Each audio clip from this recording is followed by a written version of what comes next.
Hello दोस्तों, कैसे हैं आप लोग। तो जैसे हम लोग रीजनिंग के क्लास देख रहे हैं, उसमें हम लोग अगला टॉपिक देखेंगे अनुक्रम या अगला पद चुनना, कैसे उसको बनाते हैं। तो आइए देखें हम लोग, और उसी तरह आप लोग भी बनाने का प्रयास कीजिएगा।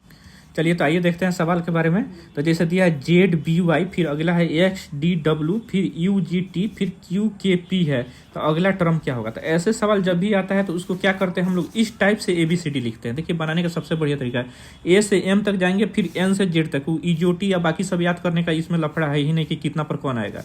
अब देखिए जल्दी एग्जाम में इसको लिख लीजिएगा। अब देखिए Z के बाद X हुआ, X के बाद U है, तो इसको कैसे, Z के बाद देखिए Z के बाद X आया, एक गैप करके, फिर 2 गैप करके U है, फिर उसके बाद से देखिए 1 2 3 गैप करके यहाँ Q है। ठीक है।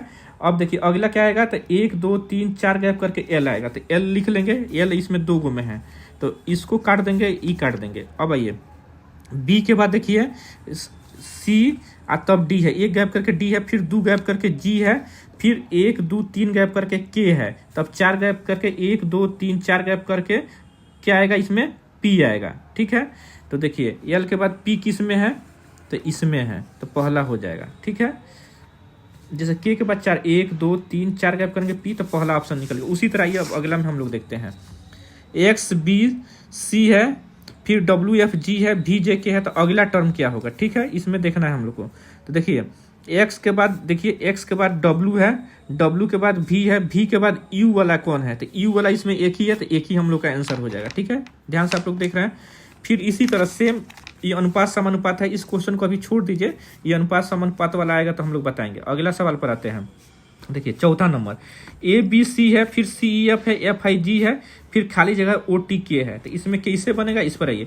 तो A के बाद पहले टर्म को मिलाएंगे, A के बाद C है, तो एक गैप करके C है, और C के बाद डबल गैप करके F है, F के बाद अब देखिए 1 2 3 गैप करके यहाँ J होगा। तो J वाला कौन है, पहले J हम लोग लिख लेंगे, J वाला इसमें 3 हुआ है, तो इसको छांट देंगे।